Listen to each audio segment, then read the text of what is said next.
out the states are pretty important in wildlife policy in the United States because the states have primary legal jurisdiction over wildlife. Now, the federal government has carved out some areas where they have primary jurisdiction. For example, a federally species that are protected under the Federal Endangered Species Act, such as the gray wolf in some places, or well, you've heard of many of these species, and migratory species as well. But those are a subset of the total number of wildlife species that are in the United States, and the state governments have primary jurisdiction over the rest of them, the majority. I'm going to start my slides now. And this is kind of like walking and chewing gum for me because I'm using two computers. One has my notes and the other one has the slides. All right, so let's see. There we go. Let's see if I can change this view here. There we go. Okay. Let me back up a second. So, as I mentioned, the states have primary jurisdiction, and there are 50 of those. So that's why wildlife advocates have kind of shied away from engaging in wildlife policy at the state level, because it's just really hard. And the states don't have comparable laws to the Endangered Species Act. Most of them don't have a comparable law to the National Environmental Policy Act. And all these are the tools that environmental advocates have used since the 70s to influence federal government policy, environmental policy. So, it's like other issues. It's like abortion now. It's just you're fighting state by state, and some states are more sympathetic to particular views than others. But it's really important. And a side note, the U.S. has not signed or not ratified the what's it called? Convention on Biodiversity Protection.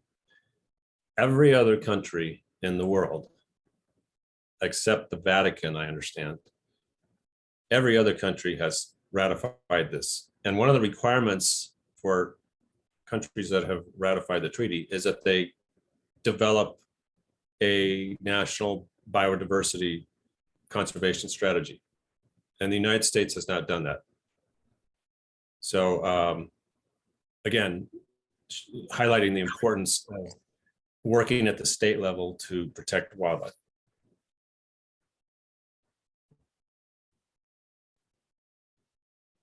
So each state has its own set of laws and policies and institutions related to wildlife. But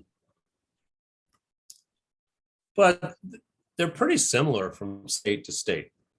The system, it really started to develop after, let's say, in the late 1800s, early 1900s, in response to unregulated hunting for market purposes, for selling game as food, or selling parts of wild animals for industrial purposes, like bison leather was used for pulley belts in the factories of the Northeast. So there was a big market for that. And also just subsistence hunting. And it's basically unregulated in the late 1800s.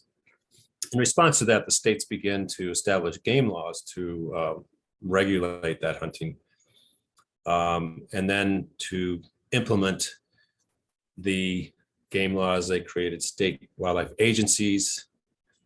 And to oversee the agencies and set wildlife policy, these state wildlife commissions were established. And then to pay for the staff, the agency staff, to enforce the game laws, they started charging. States started requiring that hunters buy hunting licenses, and that they pay for getting those licenses. And this is just a picture of an early hunting license from New Mexico in 1913. So that was the main source of funding for state wildlife agencies until 1937, when Congress passed what's called the Pittman-Robertson Act, which took an existing excise tax on firearms and ammunition. That was it was a federal excise tax, and the money was just going into the federal treasury. But in 1937, as a result of the Pittman-Robertson Act, the money was then reallocated to the states for the restoration of game species. And that has become another huge source of income for state wildlife agencies. So a problem with this system, as I mentioned earlier, is that it was developed in large part by hunters, primarily for the benefit of hunters. And when I talk about hunters, I'm talking about consumptive users, hunters, anglers, and trappers, people that consume, that are interested in consuming wildlife in some way, killing and consuming. And I'll say this is, my focus is not on hunting per se. It's on the politics of wildlife management, and hunters and hunting play a prominent role in that, as I'll talk about. But the system that developed back in the late 1800s, early 1900s, it's out of step with current ecological understanding. I don't even know if the word ecology had come into use back then. It's out of alignment with norms of democratic governance. It's out of step with public trust principles, the idea that wildlife is a public trust, and that the government has an obligation to manage and protect the trust for all the beneficiaries, i.e. all the people. And it's really out of touch with changing public values, how people see wild animals and how they value them.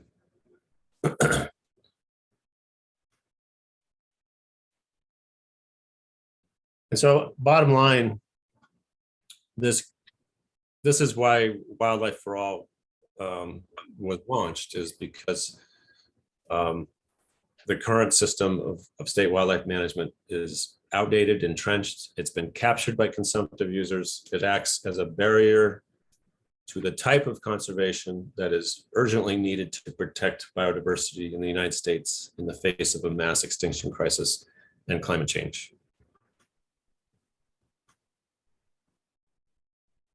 So important question has to be asked, what is the goal of this current system? Is it biological conservation that probably most of us think of, including the long-term preservation of native species and ecosystems, the prevention of extinctions, the recovery of species along the lines of this definition by the International Union for the Conservation of Nature?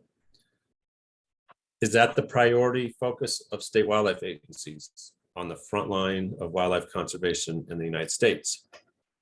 And I don't think it is.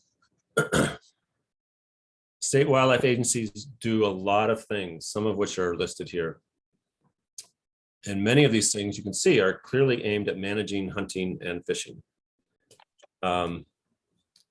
Maybe the items in red could be considered conservation. The others are debatable.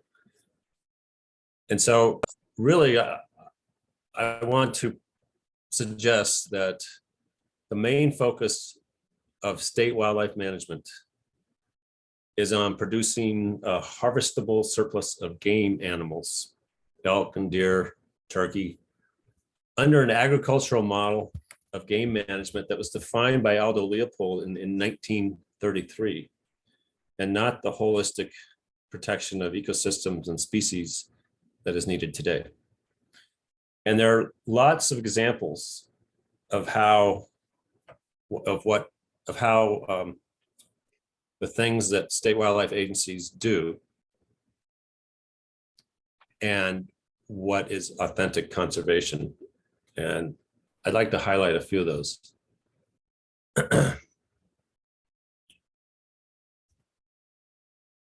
One thing is, states are in the business of raising and stocking non-native species, sometimes in huge numbers, even when those species cause harm to native species and ecosystems. And this is simply to provide hunting and fishing opportunities and sell hunting and fishing licenses. And rainbow trout is one example. Now, I used to love to fish, and I've caught my share of rainbow trout. But they're only native to in North America to the Pacific cold water watersheds. And you can see in Oregon, Washington, Idaho, California. But they've been widely introduced outside their native range. You can see the darker red is where they've been introduced. They are on the International Union of Conservation of Nature's list of 100 most invasive species. They hybridize with or compete with or prey on native species. But they're big business. Only a handful of states do not currently stock rainbow trout.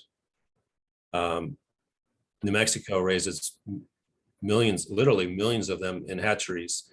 They're triploid, so they're supposedly sterile, but if they're not sterile, and this happened in the past, they hybridize with our native cutthroat trout. And as a result, one reason our native cutthroats are now in danger. But we continue to crank out huge numbers of rainbow trout, and other states are doing the same.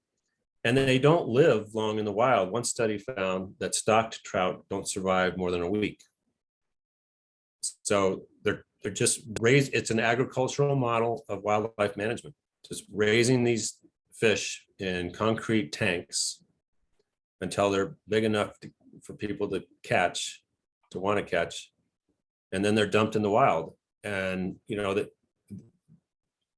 they're naive fish. They don't know how to survive in the wild. They've been in a concrete tank their entire life. They are easily picked off if they're not caught by humans. They're easily picked off by natural predators. So, and just to give you a sense of the magnitude, according to the American Fisheries Society, 1.75 billion fish, 1.75 billion are stocked annually in the United States. And many of those are non-native fish, like the rainbow trout out of the range. Or in New Mexico, we also raise and stock walleye, which are not native to New Mexico, bass, etc. So that's just one example.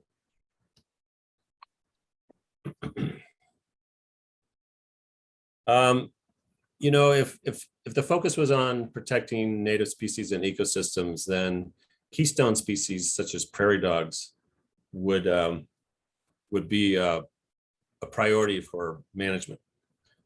They've been eliminated from much of their range, but instead of focusing on the recovery of these species, they are unprotected in many states, including New Mexico, and they're allowed to be used for target shooting.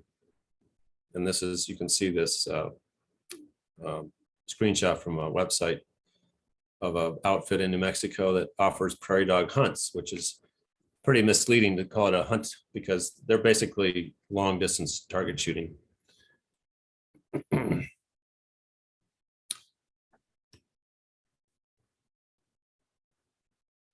And predators, it's a similar story. Carnivores, there's a very large body of research that shows how important carnivores are, top carnivores like wolves and mountain lions, in shaping ecosystems.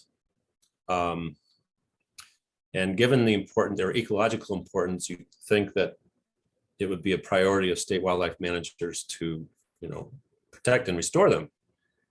Wolves, like prairie dogs, have been eliminated from much of their range in North America. So there's a lot of work to be done to restore them in places like New Mexico, but in many states as well. But where states have been, where wolves do still occur, and where they've been delisted, and so management, delisted meaning they've been taken off the federal endangered list, and so management has been returned to the states. And places like Wisconsin, Idaho, Montana, and Wyoming, they are being aggressively hunted and trapped with the goal of reducing their numbers as low as possible to functional extinction, but not eliminating them entirely, because that would trigger relisting under the Federal Endangered Species Act. But this is state wildlife policy, is to minimize their numbers. And this is a legacy of the day when, back in the early 1900s, when and before that, when people thought that it was good for game to get rid of predators. And you may have read the famous story about the Kaibab plateau that Aldo Leopold wrote about, where he said, I used to think that less wolves meant more deer, and that was good. And then, when they got rid of the wolves on the Kaibab in Arizona, their numbers went crazy because there was no longer this regulation of their numbers by carnivores. And they starved to death because they ate all their food source. So again, just an example of the difference between what states do in terms of wildlife management and what, if states were focused on genuine biological conservation, what they would be doing instead. And then this is a picture of a coyote killing contest, which are now, coyote killing contests are illegal in some states, 8 states, I believe. This was in Arizona. Arizona has since banned these killing contests as well, so that's good. But 42 states still allow them, and they still happen. And again, coyotes are a top predator, and it should be the priority of managers to, protect them. But instead, they allow these terrible things, slaughters, to happen.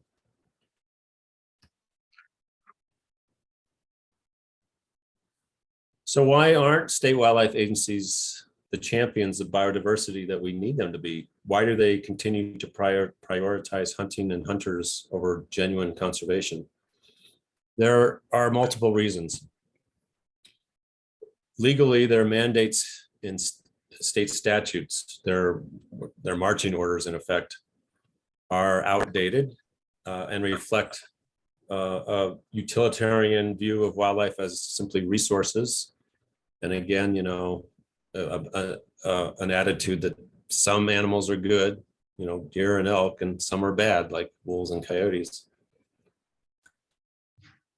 In some states, the state wildlife agency does not have legal authority to manage all the wildlife in the state. And that's the case in New Mexico.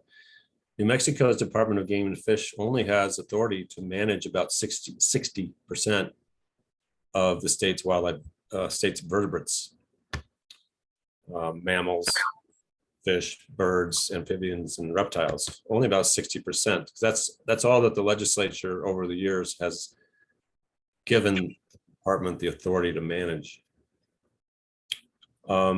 Culturally, agency staff tend to share the worldviews and values with hunters. Many of them are hunters themselves, and they tend to view hunters and anglers and trappers as their primary customers.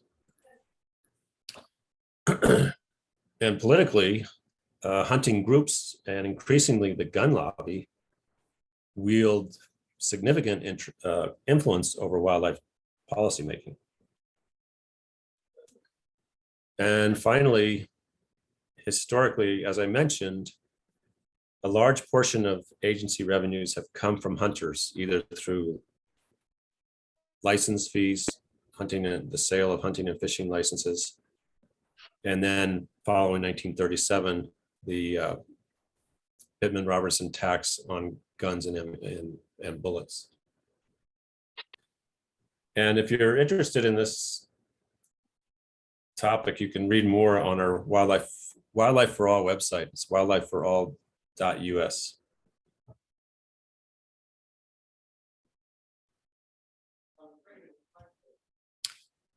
So it really comes down to who's making the decisions, whose interests are represented in wildlife decision-making arenas. And really, wildlife decision-making is a bastion of anti-democracy in our society. Most Americans do not hunt or fish. Less than 5% hunt, 9% fish. Yet non-hunters and anglers are excluded from these state wildlife commissions, which are the policy-making bodies in most states. If you look across all the states that have commissions, there are 47, there's about 420 seats on those commissions. And of those, consumptive users are comprised more than 70%. And the demographics of hunters, like the demographics of wildlife agency staff, tend to be male, white, and older than the general public.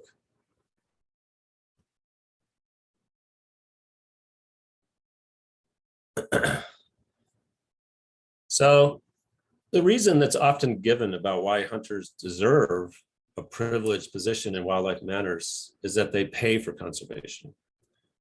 And sometimes it's even said that hunting is conservation. Like that's the Rocky Mountain Elk Foundation, RMEF up there, they like to say that hunting is conservation. And the reason this is often said is that, again, as I mentioned, hunters have traditionally provided much of the revenue to state wildlife agencies. But that argument really ignores non-state conservation programs, such as federal public lands, which provide habitat for thousands of wildlife species. And the management of those lands is paid for by all taxpayers. The idea that conservation is what state wildlife agencies do is also it's not simply not true, as I mentioned. And it really has to be asked, if wildlife is a public trust from which we all benefit, and shouldn't we all have a say in it? I mean, I think we should all pay for its preservation as well. But it's kind of like saying, oh, hunters are the ones that pay for this public good. It'd be the equivalent of saying, well, you know, only rich people get to send their kids to public schools because they pay more for the upkeep of those schools because they pay more taxes. And that's not even true that rich people pay more taxes, but you know that. But still, there's this perception that hunters and anglers pay more than others and deserve a greater voice in wildlife management.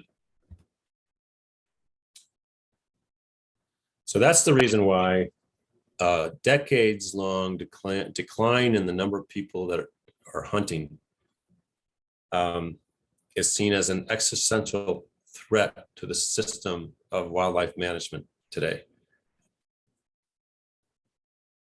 So for at least 40 years, the percentage of Americans who hunt has been declining. And so state wildlife agencies have seen this as a looming funding threat to their budgets, and they've responded in a couple of ways. One is they've looked to embrace a broader mission, new constituencies, new funding sources. And there's a bill in Congress, which we can talk about if you want later, called the Recovering America's Wildlife Act, that would provide substantial federal funding to the states for conservation of basically non-hunted species, which I think would be a good thing overall. There's some problems with the bill, but it would be a good source of funding not tied to hunting or gun sales. Across the street. Oh, what's up with Mike? They're back. They have a good time? Yeah. Her son lives in Salt Lake. Bought them 2 tickets to a concert. Oh, cool. So they went up. Pink Floyd. Uh, It's just like, man, I'm jealous. I look. Folks might want to mute themselves. Yeah, okay. The second way that state wildlife agencies and their allies have responded is to double down on the status quo and recruit more hunters and anglers through so-called R3 efforts: recruit, retain, and reactivate. Every state wildlife agency now has an R3 program, and the agencies have found an ally in the gun industry whose influence over wildlife policy has grown steadily with the surge in gun sales over the last 20 years. So in the past, so as the percentage of Americans has been on the downslope, the sale of guns has exploded in the past 20 years, especially after Obama was elected president. A lot of that was driven by fear that the federal government would restrict gun ownership. And every time there's something that triggers that, and this happens after mass shootings as well, gun sales increase because people want to get their guns before it's too late. But so now, as a result, most guns that are sold today, probably 70% or more, are not used for hunting. So, but there's still this excise tax, this federal tax under Pittman-Robertson from the sale of guns and ammunition that is going to the state for wildlife conservation. And that has given the gun industry some leverage in wildlife policymaking. And this is a screenshot from the National Shooting Sports Foundation, which bills itself as the Firearm Industry Trade Association. So why is the Firearm Industry Trade Association involved in efforts to increase the number of hunters when most people are not buying guns for hunting? Well, I think that the basic reason is that it's good PR for the gun lobby to be something, to be defenders of the hunting tradition, which generally hunting has a favorable image in America, rather than just makers and purveyors of guns. So this is the screenshot from their website. NSSF has spent a lot of money on R3 efforts.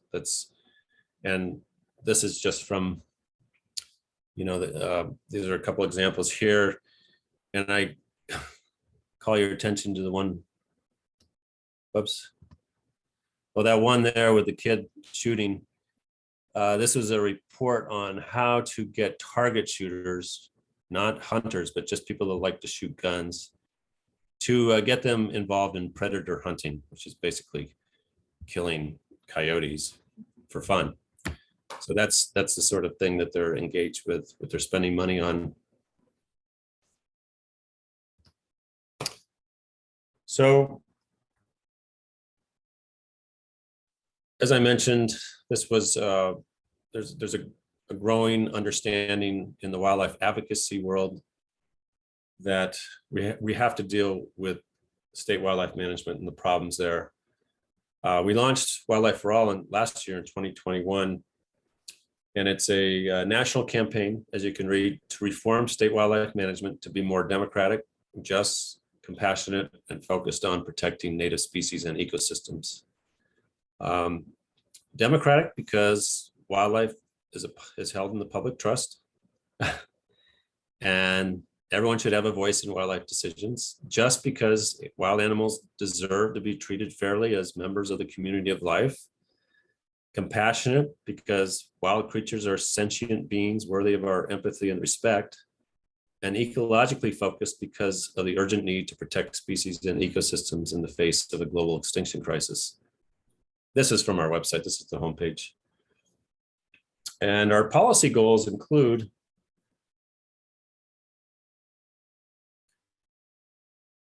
revising state laws, the wildlife mandates and authority to align wildlife management with public trust principles, essentially to protect all species for all people. And to abolish or reform these state wildlife commissions that are dominated by hunters today. And some states even require that you be a hunter to serve on a wildlife commission. But even where those states, where those requirements don't exist in law, it's still sort of assumed, even by, liberal Democratic governors like Michelle Lujan Grisham, that hunters should be the ones making decisions about wildlife. It's just an unquestioned assumption that we're trying to just, challenge. But when she got in office, she did appoint, we have a 7-member commission in New Mexico, Game Commission, and she appointed 7 members, and they were all, yes, they were all hunters. Even though we had weighed in with her before she was elected and after she got elected with, suggestions for other people. And one of the reasons we talk about abolishing commissions is our Game Commission in New Mexico is pretty dysfunctional. Commission members serve at the pleasure of the governor. There's no protection. They can be dismissed at will. And, in many states, not just New Mexico, the governor has seen appointments to their wildlife commissions as a great place for patronage, to reward their, their campaign donors. And basically that, that has happened in New Mexico, but our Governor Lujan Grisham has actually fired several game commissioners over a disagreement that they had with some of her wealthy donors over the stream access issue, which you may have heard about. And currently there are only 4 or 5 seats filled on the commission. It's basically, it's not an independent policymaking body. It's very much under the influence of the governor. And if you're going to have that, I'm not, that's politics. But if you're going to have that, get rid of the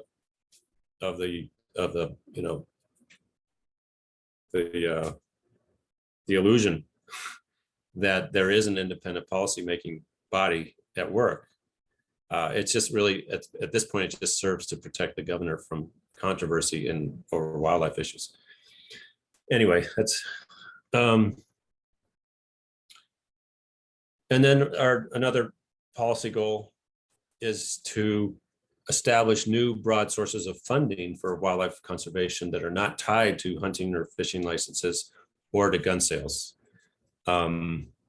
That's called a user pay model, and it really serves to maintain the power of hunters and the gun lobby at the expense of the broader public interest.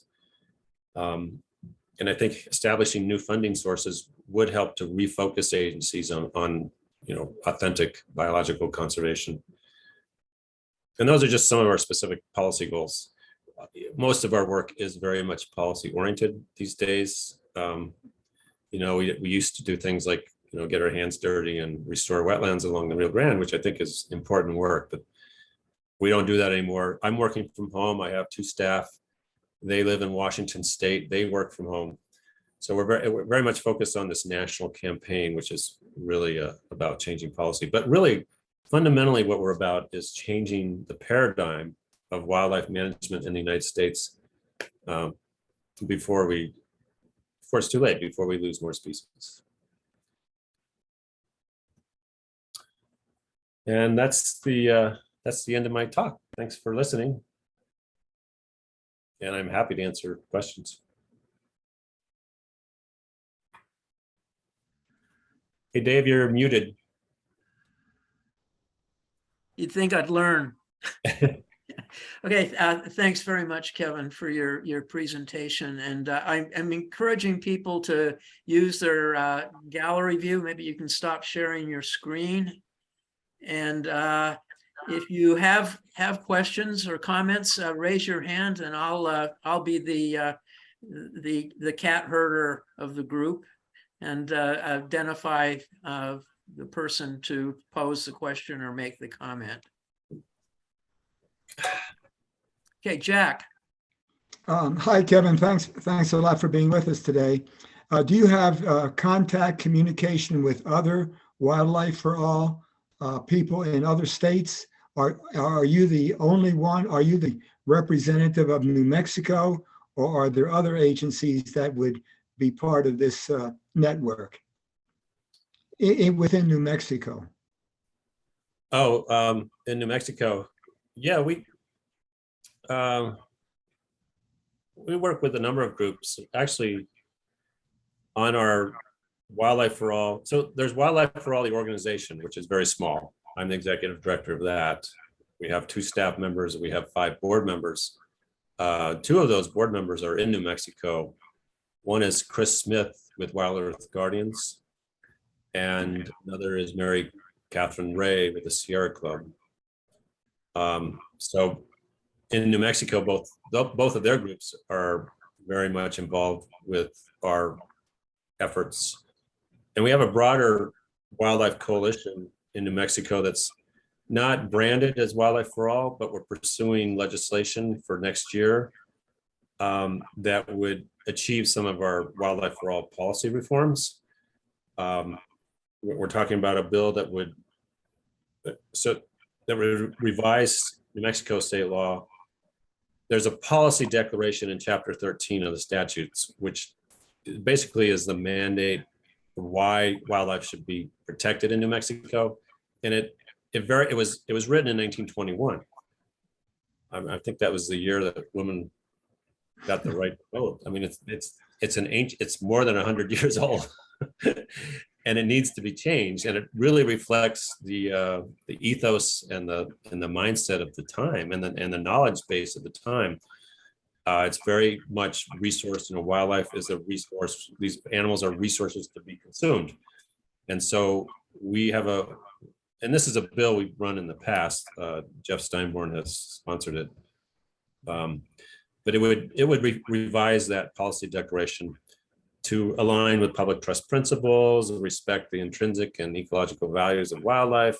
So it basically really modernize that. But that policy declaration is not enforceable, but it's symbolic. And I think it sets the tone for wildlife management in the state. But equally or more significant, the bill would give the game and fish department, authority to manage all wildlife species in the state, including invertebrates. which, ecologists tell us are extremely important for ecosystems. And it would change the name of the Department of Game and Fish to the Department of Wildlife Conservation to reflect a broader focus. And it would provide some new funding. Right now, the Game and Fish Department does not get any general funding from the legislature. Its entire budget comes from either license sales, hunting and fishing license sales, or from Pittman-Robertson grants from the sale of guns and ammunition. Or there's also an equivalent federal law called Dingell-Johnson, which is a federal tax on fishing equipment and boat fuel and small engine fuel like lawnmowers, gasoline that you put in your lawnmowers or snow blowers. That goes to states for management of sport fish, not native fish, but only sport fish. Sport fish are the fish that people like to catch, like rainbow trout. So that's why states like New Mexico spend a lot of money on raising and stocking rainbow trout, is because they're getting federal funding to do that. So, and the fact that, New Mexico Game and Fish does not get any funding from the general fund, further isolates it from public accountability, accountability by the broader public. And that's why they see, licensed buyers as their primary customers. They really do think of themselves as a business, as an enterprise, and they're serving customers. And that's really antithetical to a view of having a mission of protecting a public trust in it with a sense of urgency. So the bill that we want to get passed next year would provide general funds to the department. And I mentioned the Recovering America's Wildlife Act, we call RAWA, that's the acronym. If that passes, the states have to come up with a 25% match. And it's a lot of money.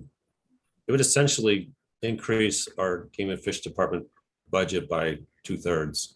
So it's a huge amount of money. And Senator Heinrich is one of the co-sponsors in the Senate. So that's a very long-winded answer to your question, Jack.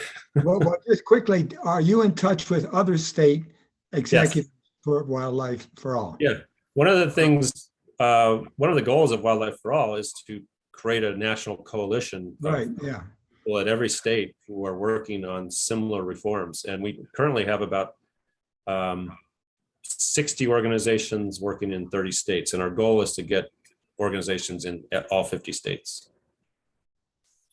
Thank you. Kevin, in addition to the priority that you just articulated for us, are there other priorities that you're hoping to push forward in the 2023 session here in New Mexico? Yeah.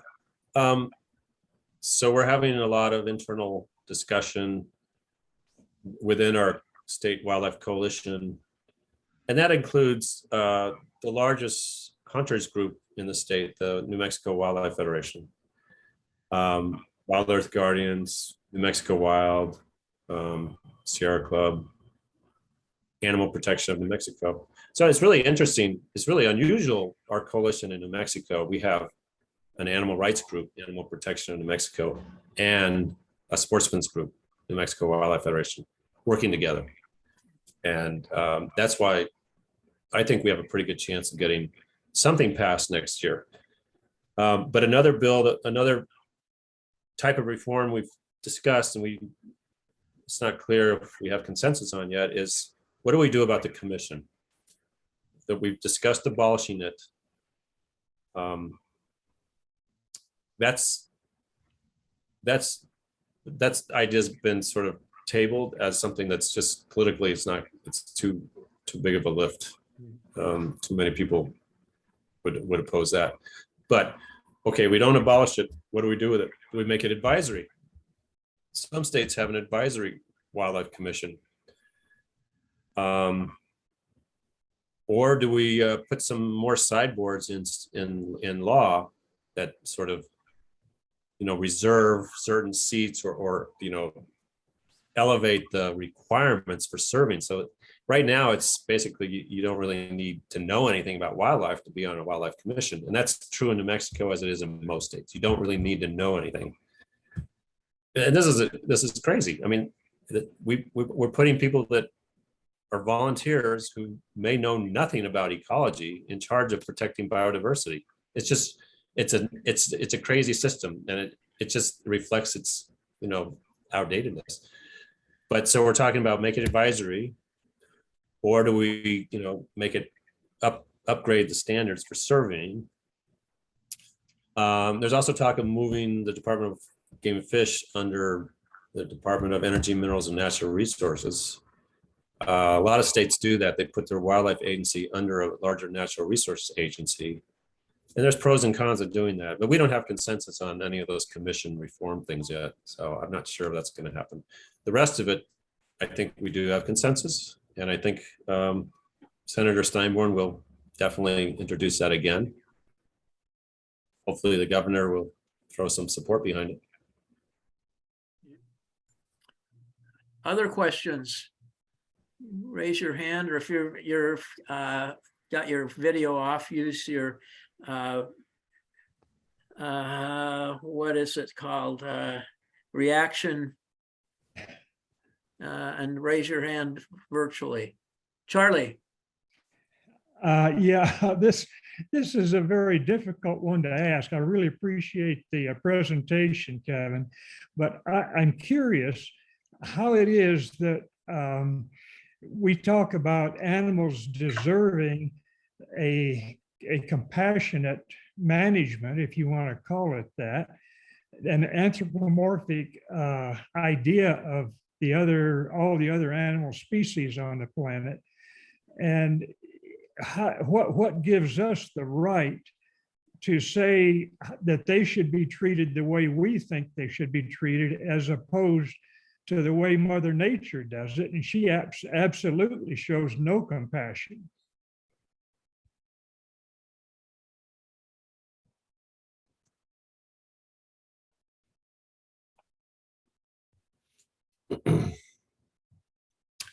I don't know that I would agree with that statement that Mother Nature shows no compassion, but even if it's true, I mean, I think that humans have an obligation to treat other creatures with compassion and with as having intrinsic rights.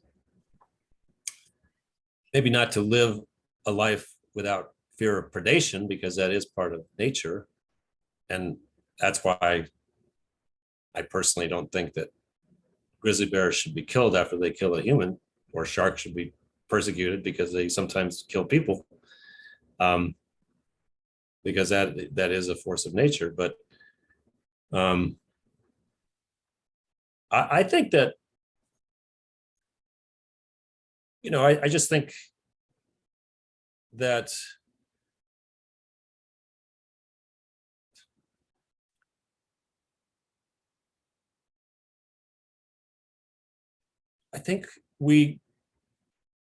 it's interesting the way you phrase that question. Like, what gives us the right to think that we can be compassionate? And what gives us the right to destroy ecosystems willy-nilly that wipes out organisms indiscriminately? I think that I'm sorry, Kevin, this is something that I feel very passionate about as a member of the board of directors of Animal Protection New Mexico, that if we had a more humane view, if our culture developed a more humane view of the inherent right of all organisms to exist, and an appreciation for our reliance as a species on their well-being, that we wouldn't we would take better care of the earth that we live on. and that we all have to, rely upon. Well, I agree with that position, that what's gotten us in trouble today in terms of survival of our civilization, of our species, and of all life on the planet is this idea that nature consists entirely of resources that we can exploit, destroy, use however we feel like, including wild animals. And I think that ultimately will be our undoing, our own selfish as a species undoing, because that's not sustainable. But I also think I personally think that's wrong. And I think it comes from the same impulse as all the other forms of oppression that in which one group, and the recent history of North America is that group are, white, generally males, think that they are better and are superior and have the right to do with everything else as they see fit because they know better. So whether that's enslaving African peoples or, committing genocide against Native Americans or, oppressing women, it's all, or, treating animals like we do with killing contests. Killing contests, I don't know, I hope that most of you feel they're abhorrent, but the people that engage in those and don't see them as wrong. They see coyotes as bad, and they're doing the world a favor, and they're happy to take their kids out and show them how to kill a coyote. And those activities are sanctioned by state wildlife, the system of state wildlife management. So I don't think I'm answering your question, Charlie, but I think that's wrong. I think that system is wrong. I think that ethic is wrong, and I think that needs to be changed. I'll stop there. Okay, Jan, and then Janet, and then we'll need to wrap up. But so go ahead, take it, Jan. Well, just a comment that Mother Nature would do a perfect job, except that we've messed with it so badly that we owe it to wildlife to assist them and to assist Mother Nature. And of course, our seventh principle of our interconnectedness with all living things, we've got to step up and take responsibility, I think. Janet, you get the last word. Okay. And the next to the last word. Okay. Well, like you, Dave, I'm very passionate about this issue because I believe that human beings are the worst animal on the planet. And that if there weren't any, Mother Nature and the way that it's all species interrelated would take care of the planet, and all the ecosystems would be fine. And I agree with Jan. We've messed it up so bad, so many places and ways. We need to do something to unmess it. That's it. Thanks very much. Well, I want to thank you again, Kevin, for joining us. And as you said early on, this is not the first time you've joined us, and it won't be the last time. I can guarantee you that. And I'd like to encourage everyone to visit wildlifeforall.usa, .us, I'm sorry, just .us, or Google it. It's a great website, and there's a lot of really interesting information that's associated with it. And it's an organization that is deserving of your consideration for financial support as well. I'm sure that Kevin and his group would appreciate that. But at any rate, so thank you very much, Kevin. And to let you all know what's in store for next week, on September 18th, we are going to have Nicole Martinez from the Mesilla Community of Hope. She's the executive director, and she's going to be talking about the various programs that the Community of Hope operates for folks who are unhoused or unhomeless, and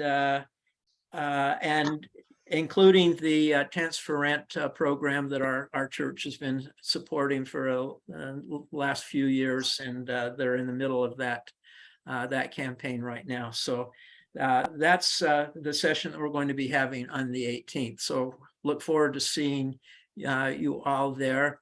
And I'd like to ask Charlie to stay on the line if you can, just for a minute, to conduct some roundtable business. And again, thank you all for being here. Thanks again, Kevin, for joining us. Thank you, guys. Thank you for having me. Bye.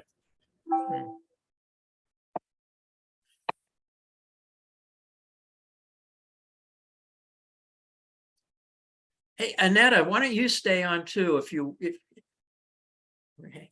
What I want to do is test the system. I'm going to week after next, I'm going to be playing a 20-minute TED Talk video.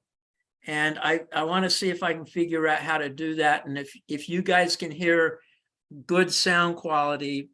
Can you stay on for about 5 minutes, Charlie? Absolutely, no problem. Okay.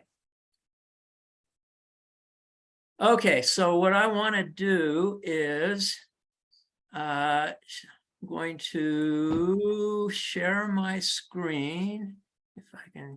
Okay.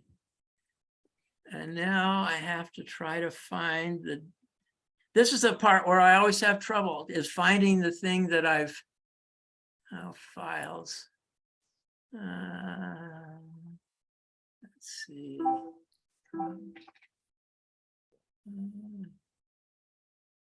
No, that's not.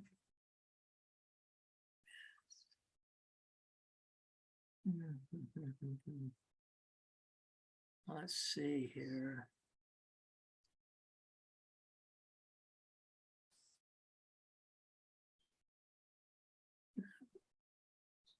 How do I get to my general, just my general files? Do you know, Charlie? I don't. I'm a Linux guy, not.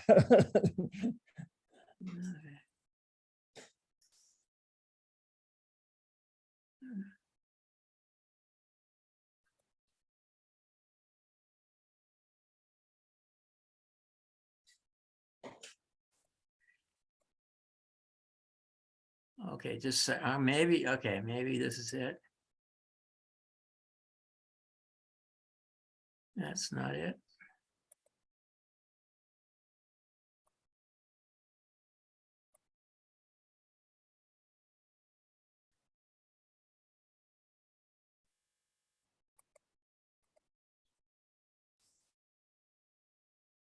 Oh, wait a second. Okay, all right, let's see.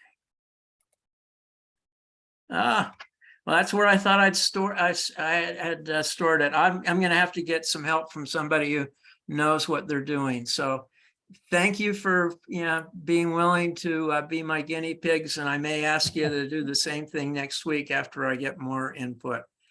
Yeah. Oh, wait 1 second. Let me try. Just 1 second here.